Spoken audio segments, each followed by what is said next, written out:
नमस्कार। स्वागत है आपका हमारे इस स्पेशल रिपोर्ट में।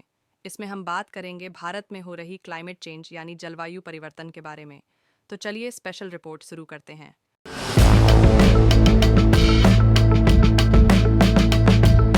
भारत, जो विविध मौसम, समृद्ध कृषि और विशाल आबादी वाला देश है, अब जलवायु परिवर्तन के गंभीर परिणामों से जूझ रहा है।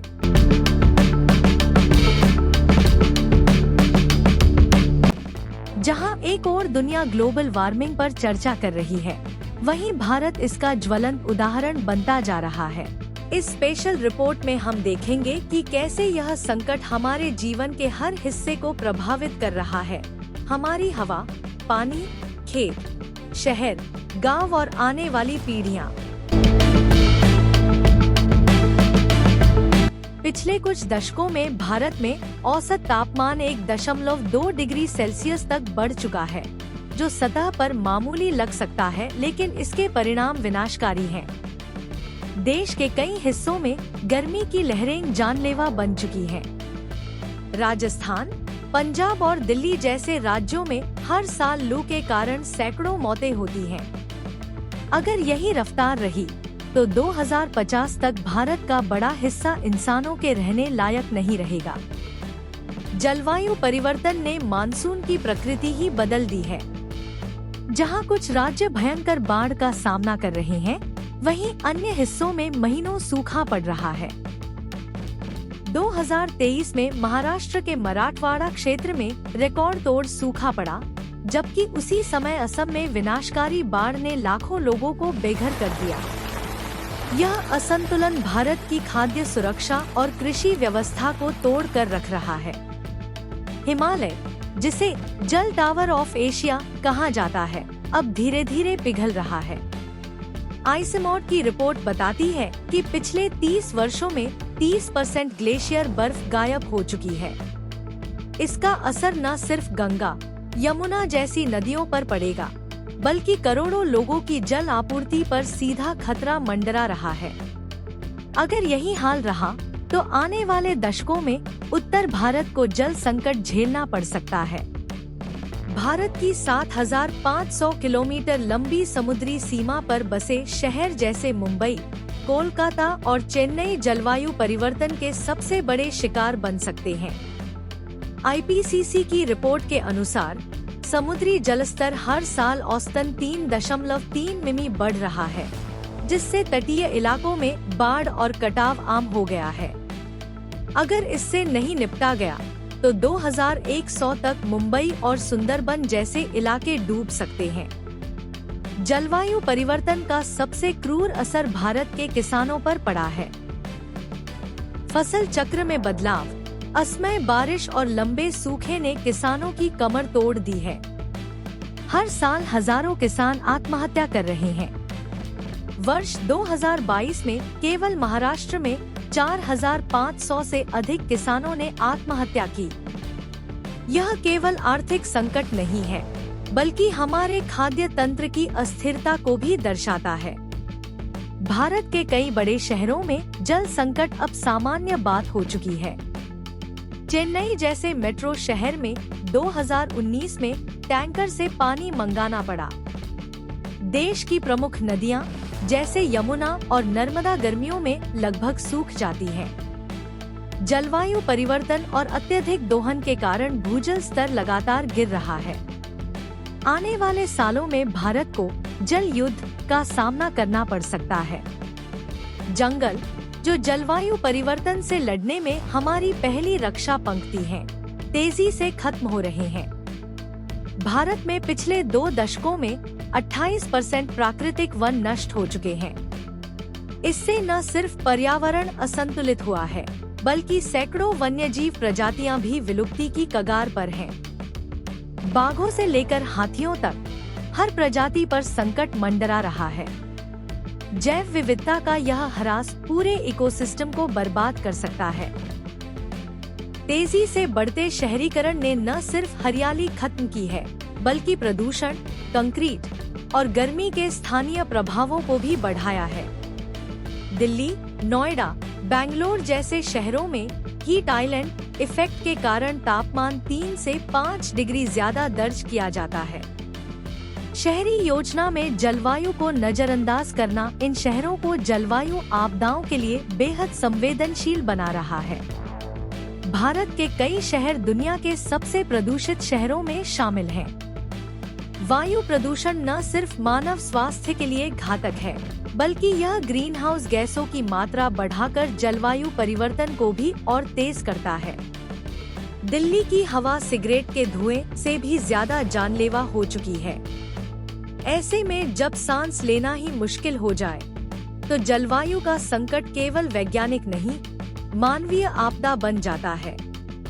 भारत में जलवायु परिवर्तन का सबसे खतरनाक और धीरे धीरे असर दिखने वाला क्षेत्र है आम लोगों का स्वास्थ्य।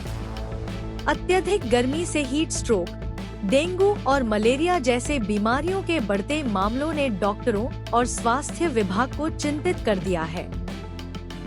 खराब हवा, असमय बारिश और जल स्रोतों का दूषित होना बच्चों और बुजुर्गों की जान पर बन आया है।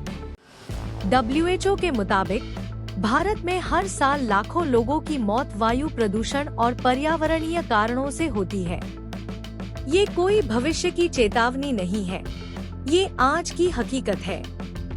जलवायु परिवर्तन अब केवल मौसम या पर्यावरण की बात नहीं रही, यह अब एक सामाजिक और मानवीय मुद्दा बन गया है।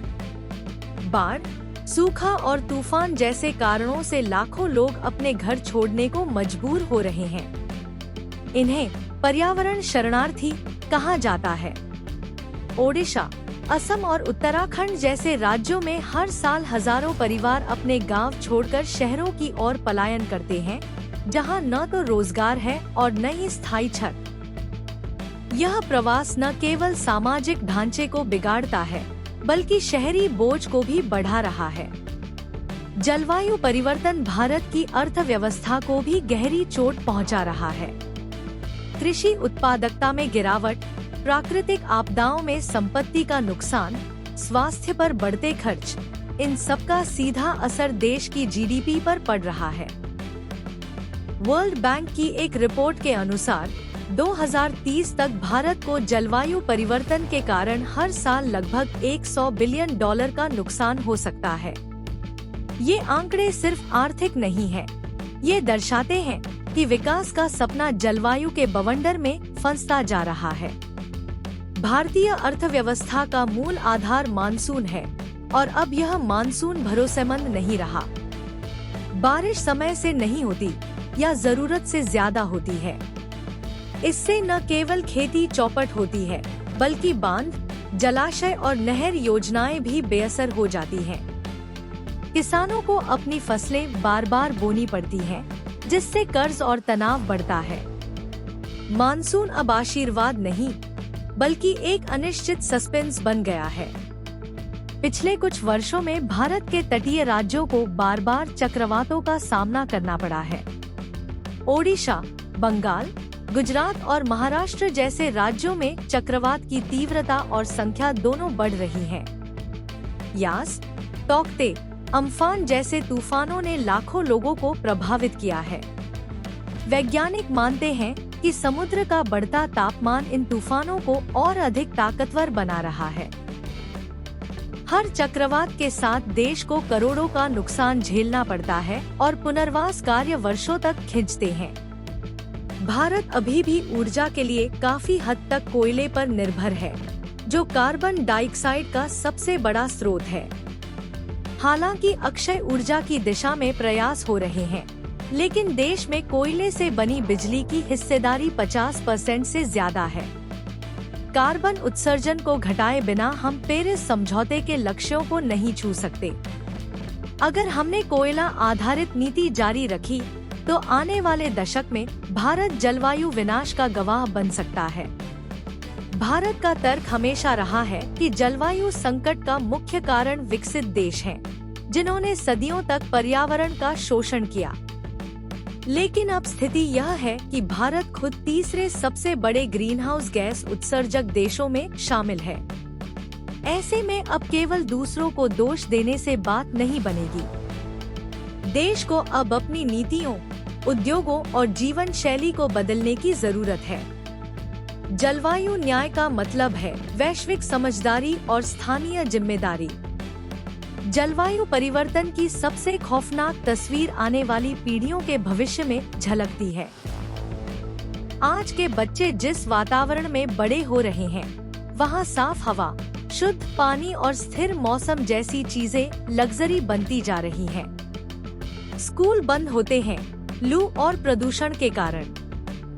मानसिक तनाव और चिंता से जूझते युवा जब अपने भविष्य को धुंध में देखते हैं, तो हमें समझ लेना चाहिए, यह संकट केवल भौतिक नहीं, भावनात्मक भी है। भारतीय मीडिया में जलवायु परिवर्तन की गंभीरता अक्सर पीछे छूट जाती है। भारत में जलवायु से जुड़े कई कार्यक्रम और योजनाएं हैं, जैसे national action plan on climate change या इंटरनेशनल सोलर अलायंस। लेकिन नीति बनाना एक बात है और उसे जमीन पर लागू करना दूसरी। राज्यों में राजनीतिक इच्छाशक्ति की कमी, बजट की कमी और भ्रष्टाचार इन नीतियों को कमजोर बना देते हैं। अगर पर्यावरण पर सच्चे मन से काम नहीं हुआ, तो ये योजनाएं केवल कागजों तक सीमित रह जाएंगी। जलवायु परिवर्तन का सबसे सीधा और सबसे गहरा असर भारतीय किसानों पर पड़ा है। कभी सूखा तो कभी बेमौसम बारिश, कभी ओलावृष्टि तो कभी बाढ़, इन सभी ने किसान की मेहनत और फसल दोनों को बर्बाद कर दिया है। पारंपरिक खेती की पद्धतियां अब असफल हो रही हैं, जबकि आधुनिक तकनीक हर किसान तक नहीं पहुंच पा रही। नतीजा यह हुआ है कि किसान कर्ज में डूब रहा है, आत्महत्या कर रहा है और उसकी अगली पीढ़ी खेत छोड़ रही है। जलवायु परिवर्तन किसानों को न केवल आर्थिक रूप से बल्कि मानसिक रूप से भी तोड़ रहा है। भारत के शहर अब हीट आइलैंड बनते जा रहे हैं, जहां तापमान गांवों और जंगलों की तुलना में कई डिग्री ज्यादा होता है। कंक्रीट की इमारतें, कम हरियाली और बढ़ते वाहन मिलकर गर्मी को और भयानक बना देते हैं। दिल्ली, अहमदाबाद, नागपुर और हैदराबाद जैसे शहरों में हीटवेव अब मौत की वजह बन रही है। गरीब और झुग्गी बस्तियों में रहने वाले लोग, जिनके पास न पंखा है न ठंडा पानी, सबसे ज्यादा प्रभावित होते हैं। ये कोई मौसमी बदलाव नहीं, ये मानव निर्मित आपदा है। भारत का पानी का सबसे बड़ा स्रोत हिमालय की बर्फ है और अब वो बर्फ तेजी से पिघल रही है। वैज्ञानिकों का कहना है कि पिछले 30 वर्षों में हिमालय ग्लेशियरों की मोटाई में 30% तक की गिरावट आई है।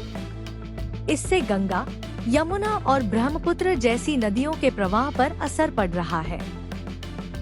नदियों का समय से पहले सूख जाना या अचानक बाढ़ ला देना दोनों खतरनाक है। यह संकट केवल पर्यावरणीय नहीं, बल्कि आध्यात्मिक और सांस्कृतिक भी है, क्योंकि भारत की पहचान इन नदियों से जुड़ी है। भारत में लाखों स्कूल हैं, पर जलवायु परिवर्तन को लेकर शिक्षा बेहद सीमित है। पाठ्यक्रमों में पर्यावरण की बातें अक्सर पुरानी किताबों में दब कर रह जाती हैं। न छात्रों को यह बताया जाता है कि जलवायु संकट क्या है और न ही उन्हें समाधान खोजने की प्रेरणा दी जाती है। जब एक पूरी पीढ़ी इस संकट को समझे बिना बड़ी होगी, तो हम उससे जागरूक नागरिक बनने की उम्मीद कैसे कर सकते हैं? जलवायु शिक्षा को अब केवल एक विषय नहीं, एक अभियान बनाना होगा। भारत के जंगल तेजी से कट रहे हैं, कभी खनन के लिए तो कभी विकास के लिए। लेकिन इन पेड़ों के साथ हमारा पर्यावरण, हवा और जैव विविधता भी खत्म हो रही है। बाघ, हाथी, गीदड़, गिलहरी, हजारों प्रजातियां अपने घर से बेघर हो रही हैं। यह केवल जानवरों की कहानी नहीं, बल्कि एक तंत्र का बिखराव है, जिसका हिस्सा हम भी हैं। जब जंगल कटते हैं, तो जलवायु असंतुलित होती है, बारिशें बदलती हैं और गर्मी बढ़ती है। विकास जरूरी है, लेकिन विनाश नहीं। भारत के आदिवासी समुदाय जंगलों, नदियों और पहाड़ों के सबसे पुराने रक्षक रहे हैं। लेकिन आज जलवायु परिवर्तन और सरकारी नीतियों के दोहरे दबाव में वही समुदाय सबसे ज्यादा पीड़ित हैं। विकास परियोजनाओं के नाम पर उन्हें विस्थापित किया जाता है, जबकि उनकी आजीविका और संस्कृति इन प्राकृतिक संसाधनों पर टिकी होती है। पर्यावरणीय न्याय का मतलब है विकास में सबकी भागीदारी और संरक्षण में सबकी जिम्मेदारी। जब तक आदिवासियों की आवाज नहीं सुनी जाएगी, तब तक पर्यावरण रक्षा अधूरी है। देश के कई हिस्सों में जल संकट अब जीवन संकट बन चुका है। महाराष्ट्र, तमिलनाडु, राजस्थान और उत्तर प्रदेश जैसे राज्यों में भूजल स्तर खतरनाक रूप से गिर चुका है। झीलें सूख रही हैं, कुएं खाली हो चुके हैं और नहरों में पानी नहीं बचा। जलवायु परिवर्तन इस संकट को और भयंकर बना रहा है, क्योंकि या तो बारिश होती ही नहीं या इतनी ज्यादा होती है कि वह बहकर निकल जाती है। हमें वर्षा जल संचयन, नदियों की सफाई और जल प्रबंधन में बड़े बदलाव की जरूरत है। भारत की लंबी तटीय सीमा अब एक नए खतरे का सामना कर रही है, समुद्र का बढ़ता स्तर। मुंबई, कोलकाता, चेन्नई और विशाखापट्टनम जैसे शहरों में समुद्र की जमीन निगलने की घटनाएं बढ़ रही हैं।